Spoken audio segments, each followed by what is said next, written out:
listening to the Walk the Line podcast. Real stories of real people. Countdown and all that sort of stuff. Yes. So welcome, Gil. Thank you for coming back on again. It's great to have you on again, second time guest. And it is, as I say, it's great to have you back. Thank you for having me. I'm very excited to be talking to you again, Ryan. I know, it's been a while. It's been over about 4 years since we last had you on. A very long time ago. One of the OG guests from the beginning part, really, when I was just cutting my teeth in podcasting and not knowing what the fuck I was doing. It's been a while. My goodness, 4 years. Wow. Wow, and things have changed a lot for me.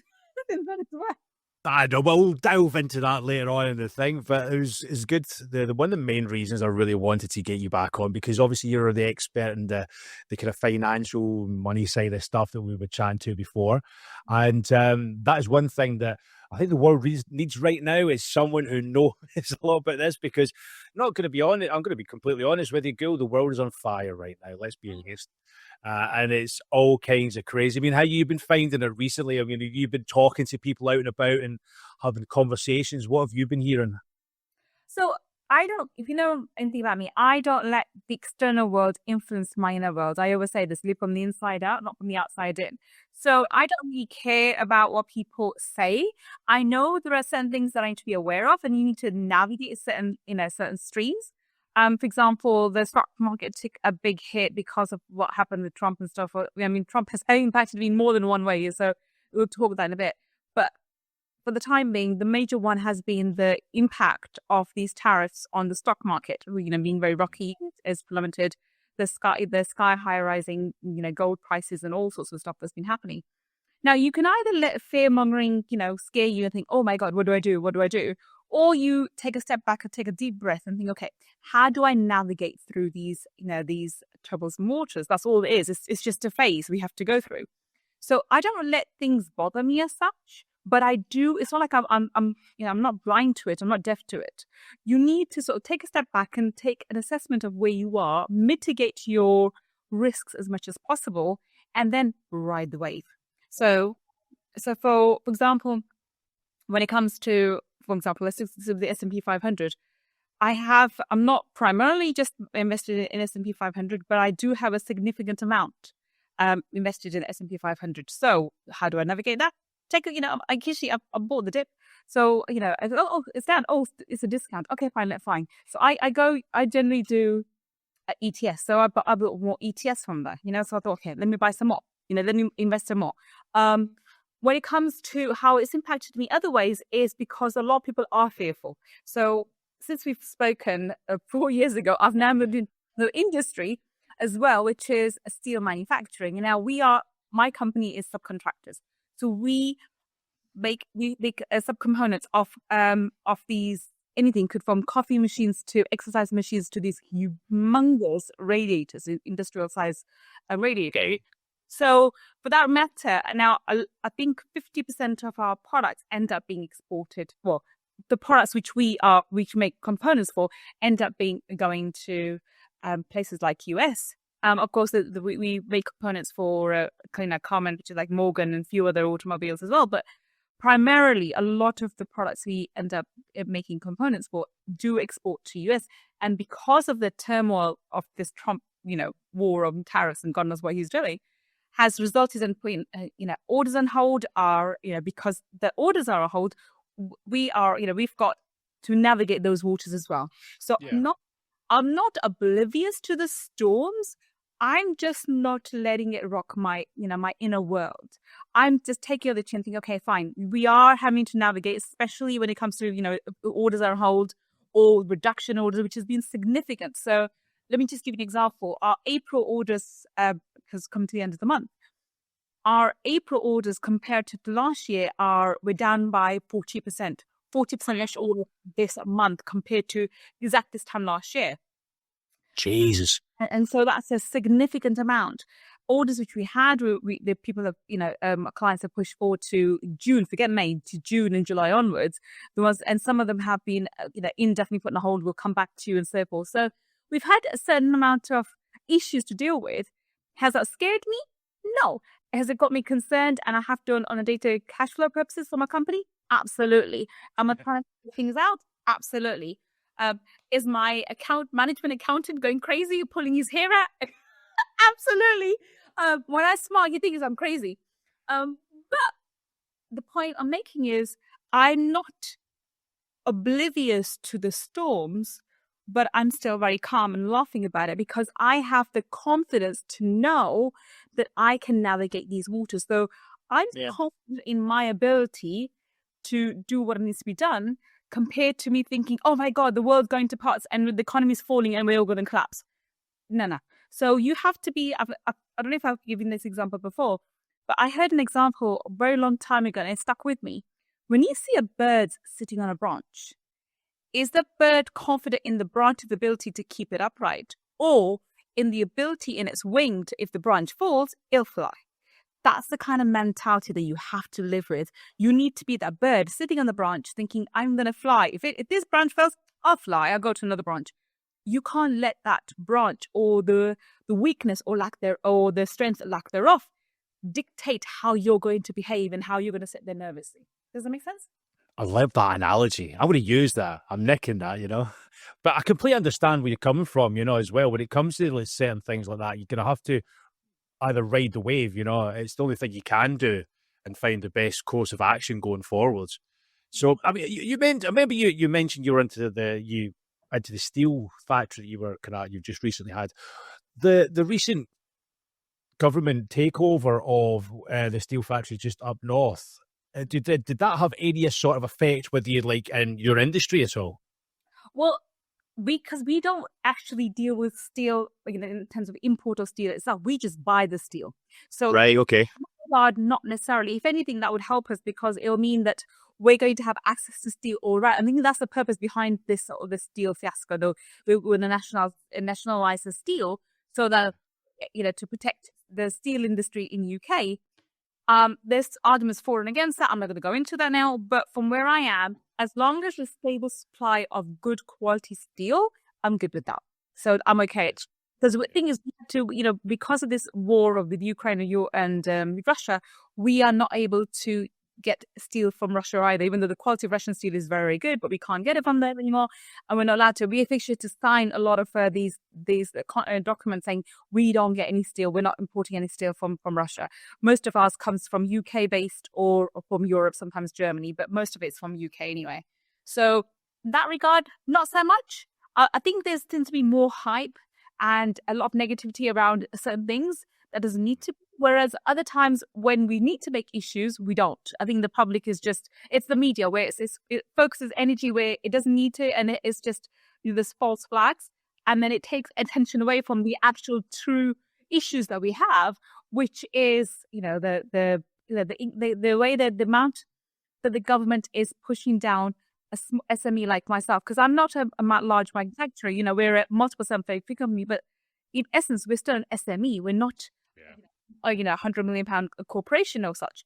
So all the taxes and additional burdens they put on impact us as SMEs more compared to larger corporations. But that's not seen, that's not a thing because, rich are very rich. Well, actually, no, because I'm actually not that rich compared to, I'm not an Amazon, for God's sakes. But I've got 35 people in my team, in my staff. I need to ensure that I pay them adequately enough to make sure they're comfortable, but also survive and navigate the troublesome waters of So it's a balancing act. It's a lot of balancing act and working, with myself as well, my day job sort of thing. We're part of like an SME too. And talking to a number of like different business owners mostly around the country. I mean, if you listen to the US, I probably think you're kind of like in a similar sort of boat. But because of the new rules, the government's coming in and bringing in the new national insurance rates and all that sort of stuff as well, it has literally crippled some businesses because of that, because they can, as you say, if you've got say 2 or 3 staff that we have in our business sort of thing, it's not really going to cause an impact. There's very little, but the more staff that you do have, see even into your 35s that yourself and higher, it's going to cause so much a massive dent to your bottom line going out. I mean, keep in mind, SMEs really operate on really low profit margins, right? They're after taking all the overheads and so forth, you're looking at 5-10% as a profit margin. Take 1.8% on top of that. You really are cutting deep. Exactly. And so add in the the Ukraine war, add in the Trump fiasco. I mean, it impacts you even further. But again, we can discuss all the negative sides, but there are also the positives. So there you have to ride the good times with the bad times. As long as you don't destabilize yourself, I think that's where the power comes. You need to know, and this is so important when it comes to money. Money flows with the stability. The more anxious you become, the more frustrated you become, the more, oh, what's going to happen? What's going to happen? When you become nervous like that, money doesn't like your energy because you are in a very agitated state. You're, in a very low vibration. You need to become very calm and raise your vibration. And when you're centered and calm, that's when money likes your energy and comes to you. Money, like anything else, will come to you if you are, happy, free flow state.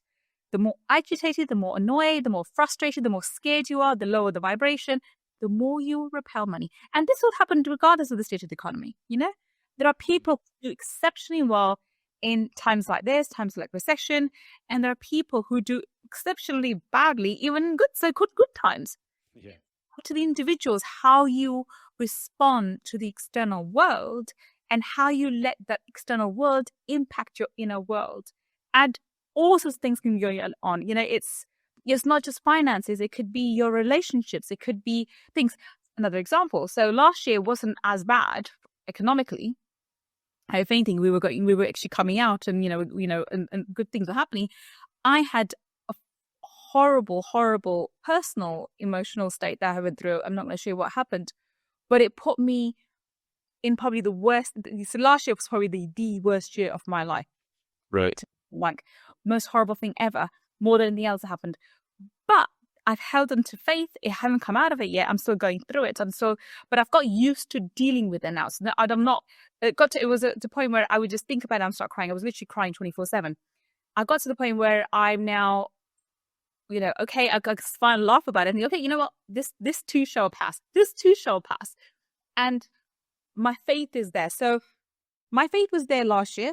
And that's where when I say be human, when you have times, I'm not one of those people that grow up, toughen up. No, you have to feel and work through your emotions. If if a situation occurs in your life or circumstances happen which break your heart, which, cause you to be upset, economic or personal, whatever it could be, allow yourself the time and space to feel through those emotions. Money can wait. I promise you, money will not come to you then because you are in that state. And it had to happen to me because my finances did deteriorate. I'm not denying that. But you can always come back to it. So this year, I'm much better. I'm a much better emotional state. And actually, the economy is going to pots at the moment. Guess what? I'm still okay. Compared to last year, where my emotional state was really bad, this year, I'm actually pretty cool. I'm okay with it. I'm able to deal with it better. So it's about how you process through your emotions, but also be human.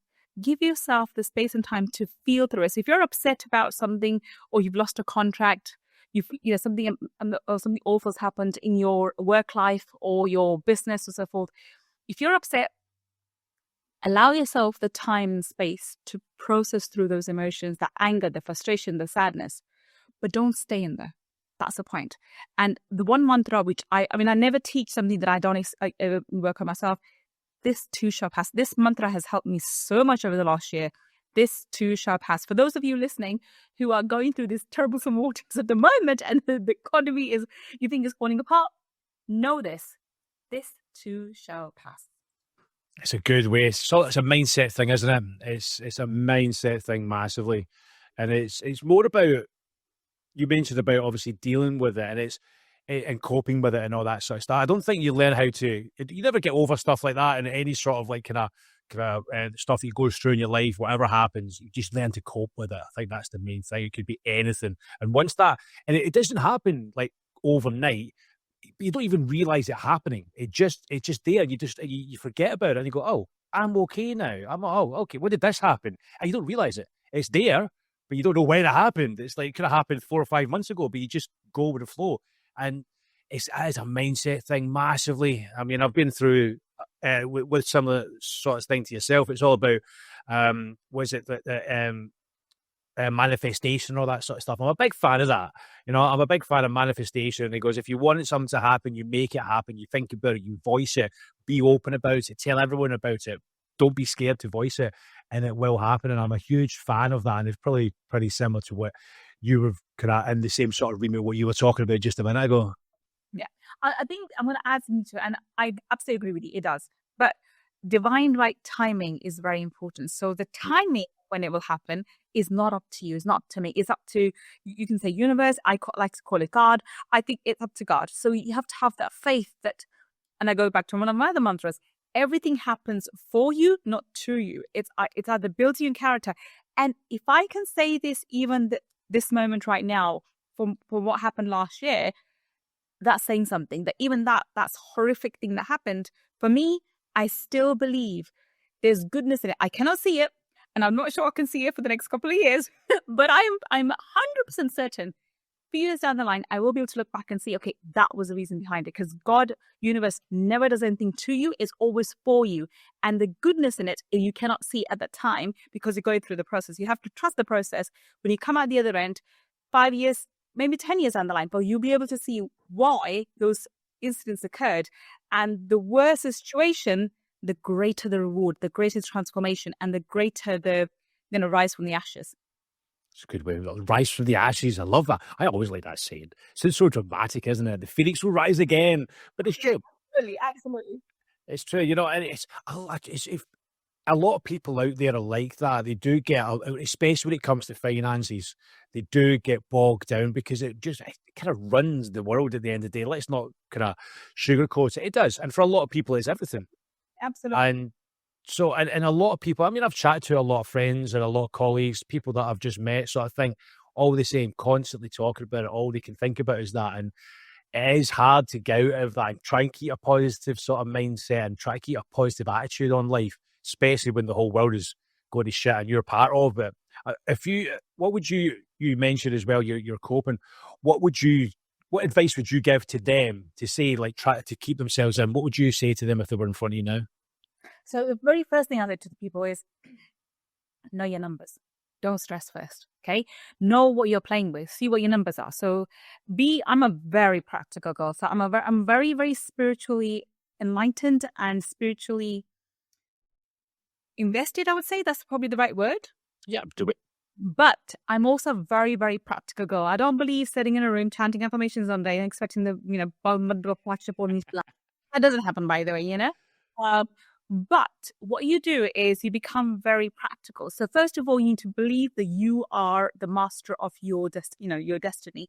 And everything, like I said, all these mantras are always working in the background.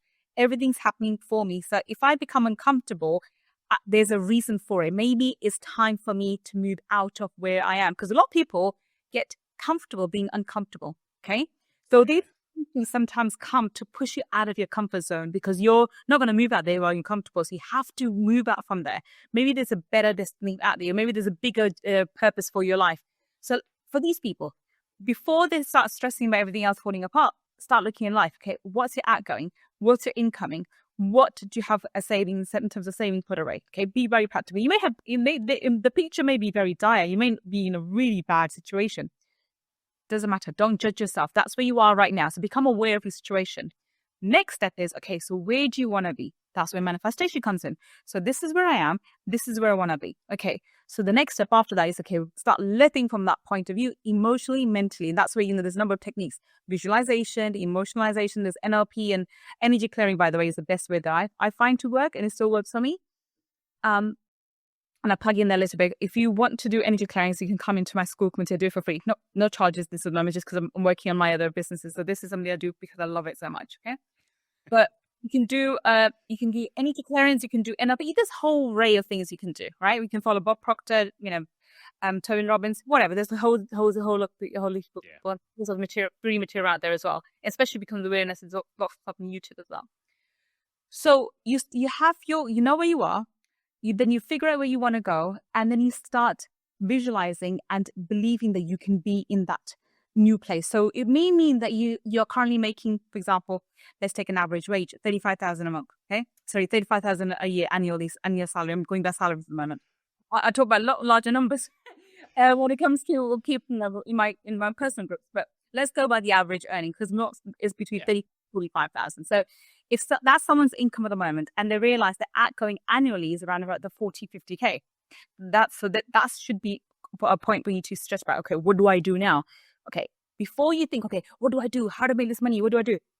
Figure out what you want first. So maybe the fact that the kind of lifestyle you want requires 100K annually, or maybe 200K, right? So you put that on the side, so you know what you want. Once you've figured out what you want, you need to start making your subconscious aware of it, and you need to repeat it by doing this multiple times. Like, okay, I can do this. First of all, you need to believe that you can achieve it. That's the very, very first step. A lot of people fail this step. That's why they don't manifest anything, because they think, oh, I can make 100K a month. I can make 100K a month, when they're not even making 100K a year, right? So the subconscious really doesn't accept it. It rejects it altogether. Will say those, but you have to say in a certain way. You have to start doing it on a regular basis, and consistency. If you repeat this affirmation, I'll make 100K a month, multiple times a day, and you start doing it on a regular basis for the next 3 to 6 months, excuse me, what you'll find is at some point between 3 to 6 months, you will start believing it. Maybe by 5-10%, but you will start believing it, and it will carry on. I'm just giving an example of what was possible. Okay. Yeah. You choose what number you want for you, but it doesn't matter what number it is. The first thing is believing that you can achieve it. You have to believe you can achieve it. You don't need to know how. You can believe that you can achieve it. Once that belief is taken up by your subconscious mind, okay, I need to be making 100K. He thinks I can make 100K. Okay, but let's figure out a way to make 100K. Guess what? The next thing will happen is ideas will start flashing in your mind, and in front of you, opportunity will start attracting opportunities, which is through business. Because the only way you can make that kind of money is through business. Let's be very frank about it. You're not going to get a job to make that kind of money, right? No, exactly. You'll come across business opportunities, and it could be anything. It could be coaching. It could be, partnering some sort of property deal. You can be some other opportunities coming your way. I promise you, when you start believing, not just verbally, but emotionally believing you can achieve whatever it is you want to achieve financially or otherwise, you will start attracting opportunities to get to there. So the next step after that is actually taking action. And I promise you, you will fail. You'll fail once, you'll fail twice, you'll fail thrice. But if you believe, and this is why that step is very important, if you believe you can achieve it, you won't stop. You will do it. First time, you fail. Second time, fail. Third time, you'll achieve it. It may be the 10th time you achieve it, but you will carry on going.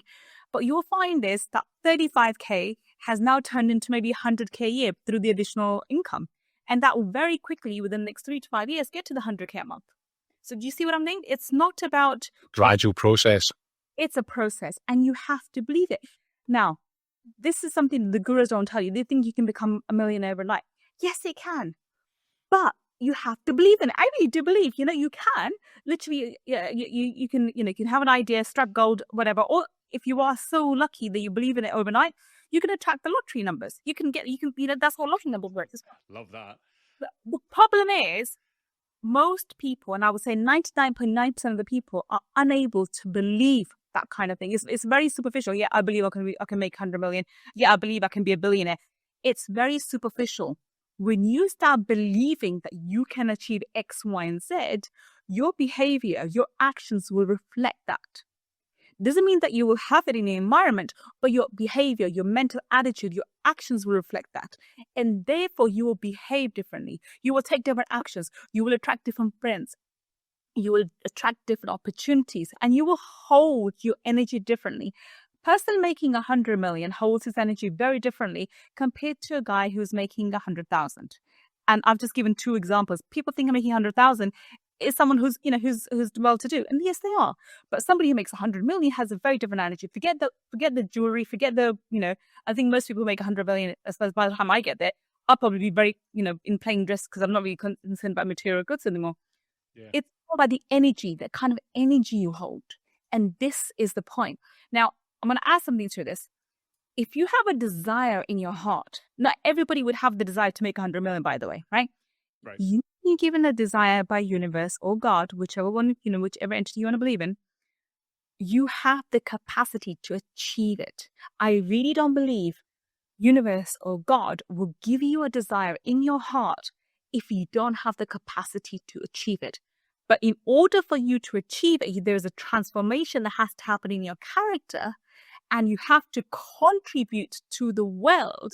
As I was explaining to my son this morning, the only way to make money in this world is by solving people's problems. So you have to develop your character, contribute to the society, solve people's problems, either solve a huge problem for example, like developing rocket ships to space, or solve, a lot of problems, a small problem for a lot of people.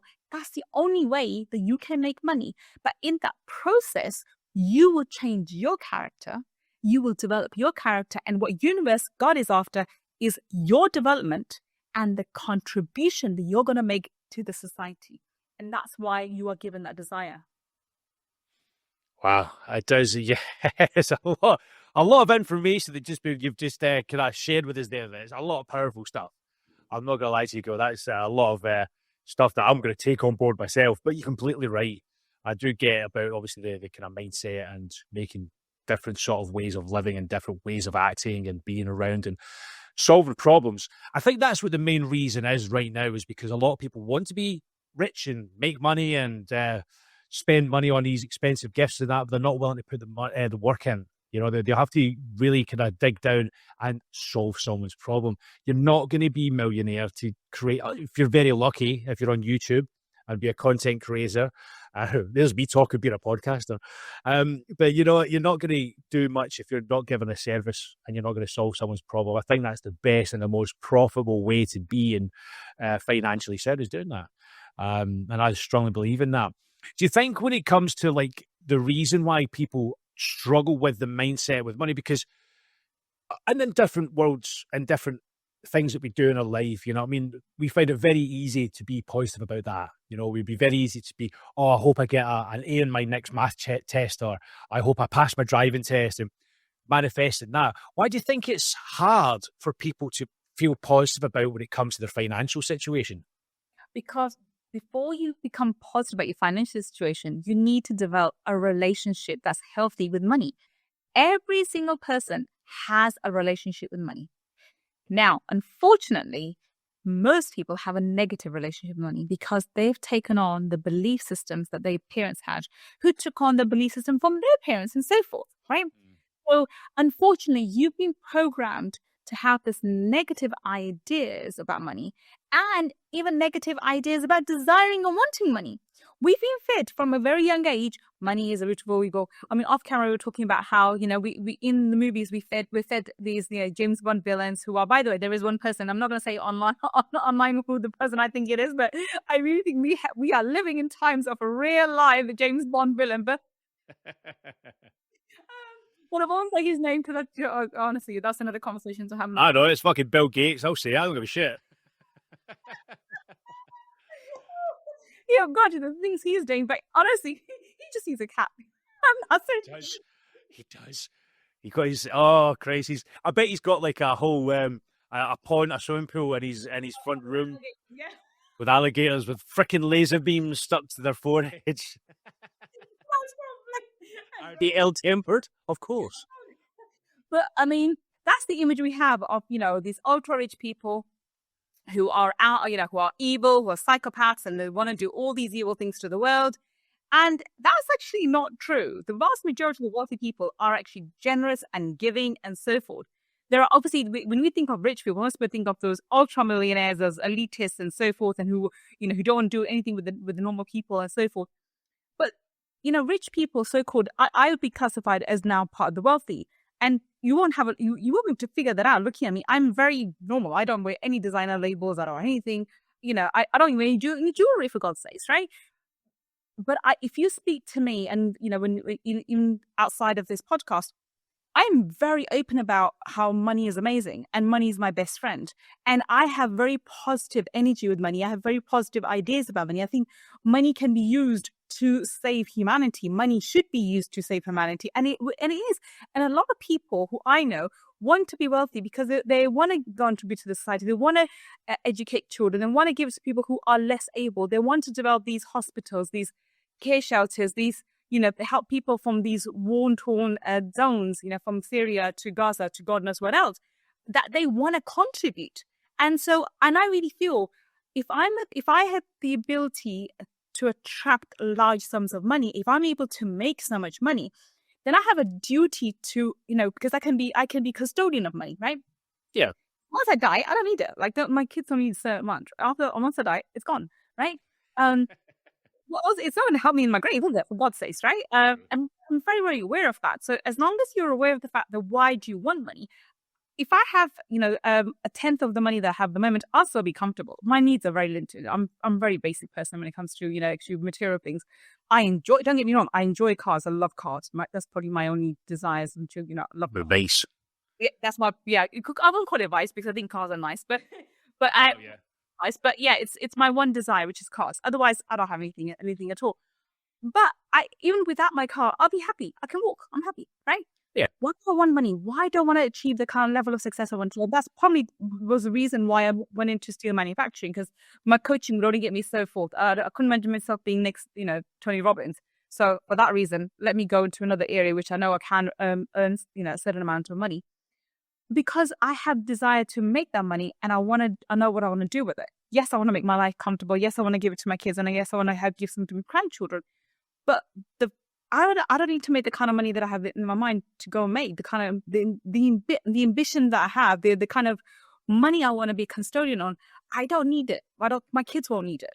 I have enough at the moment is more than enough. Why am I working so hard? Why am I doing, like, my company is based in Worcester, so I'm traveling from London all the way to Worcester twice a week, which is 3 hours there, 3 hours back, 6 hours drive. Yes. Yeah, it's crazy. I also a driver there for my company, and I drive back for my kids because That's a good way. need to. So I'm committed to both. That's a lot of hard work. Why do I need to do that? I don't.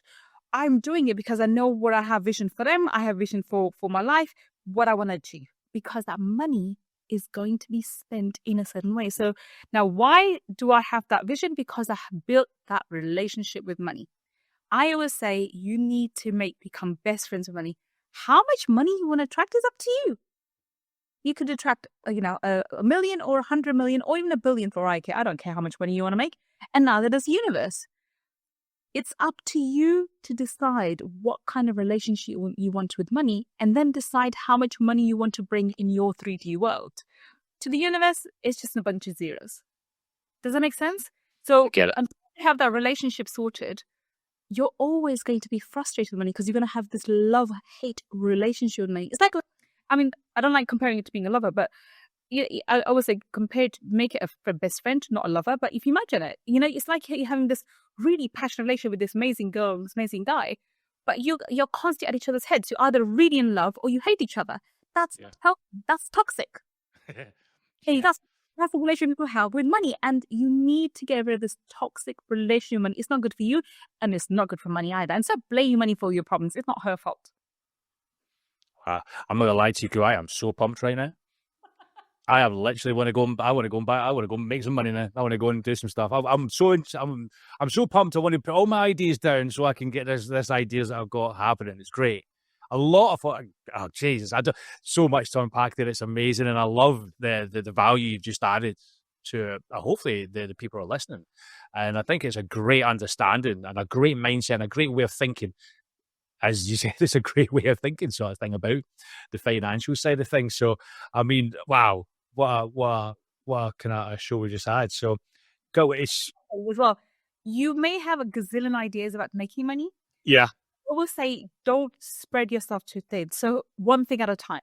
So if I wanted to, I could have continued my coaching as well as my, what I'm focusing on the moment, my manufacturing. I've purposely slowed down coaching to the point where I'm just I have my free group, and I do that once a month, so I can, because I really enjoy it. So that's it. Yeah. I've purposely slowed things down so that I can focus on that one thing. Once once this baby's up and going, I'll buy another company. I'm not saying that I'm not going to buy additional companies, and I am building a group here. And, eventually that will, hopefully, fingers crossed, I want to take it public. So I have a vision for where I want to go, but I'm focusing on that one sector. Don't spread yourself too thin by doing too many things. You can later on, when you have additional manpower, you can hire additional manpower. But when you're starting out, there's only one of you. Be very mindful of that, and don't spread your energy too thin, because your energy is whatever venture you require, you do, your energy is required in that. So if it spread too thin, it's not just about your time, it's your energy. When it's spread too thin, you will feel exhausted, and money will feel that exhaustion. So it won't come from either of those projects of yours. It's the old school saying, is it? Don't half-ass loads of things, whole-ass one thing. Yeah, exactly. And you just Reason. sometimes you need to put all your eggs in one basket. I'm not saying that all the time, but initially, for a certain amount of time, you need to put your eggs in one basket because you need to be fully focused on it. That's it. No distractions. Just be focused on one thing, and you can rule the world with like Bill Gates and his shark-infested pool one day. He's done what I said, and now he's able to have the finances to hire the manpower to do multiple things. So that's it. So now instead of having one mountain like an evil lady, he's got about 10. He's all done. He's got loads now. Gil, it's been an absolute pleasure for having you on. As always, it's I always enjoy you coming on, and we should not leave it this long to get you back on again, because it's always a great and informative show, and you've got so much knowledge to kind of part ways with, which is fantastic. I appreciate you doing that for me and my listeners. So thank you again for that. Where can people find out about you? So I'm all over the internet. I think you can, but I think that if anybody wants to learn from me at the moment, that's the only way, is to come and join my school community, which is, and I keep pushing that forward because I think energy clearing is probably the best way. And by that, you can go and use other energy healers. I'm not saying use me for God's sakes. And I'm not even taking more clients for that matter. Well, I think people push NLP a lot, and energy clearing energy medicine is not as open or understood because it's still seen as woo woo. So I would recommend do that.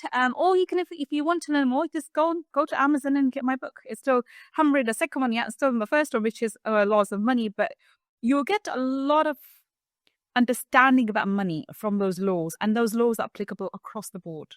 So they apply to relationships, to money, because they're universal laws. So it's worth it just reading up on the book, or coming and joining me in school. There we go, and we'll put the links to both in the description. So if you scroll down below, guys, we'll probably find links to both, and you can catch up with Gil and hopefully get some more information from her, because I'm sure this is just the tip of the iceberg of what she's been telling us all right now. So again, Gil, thank you so much for coming on. It's been an absolute pleasure. Thank you so much for having me, Ryan.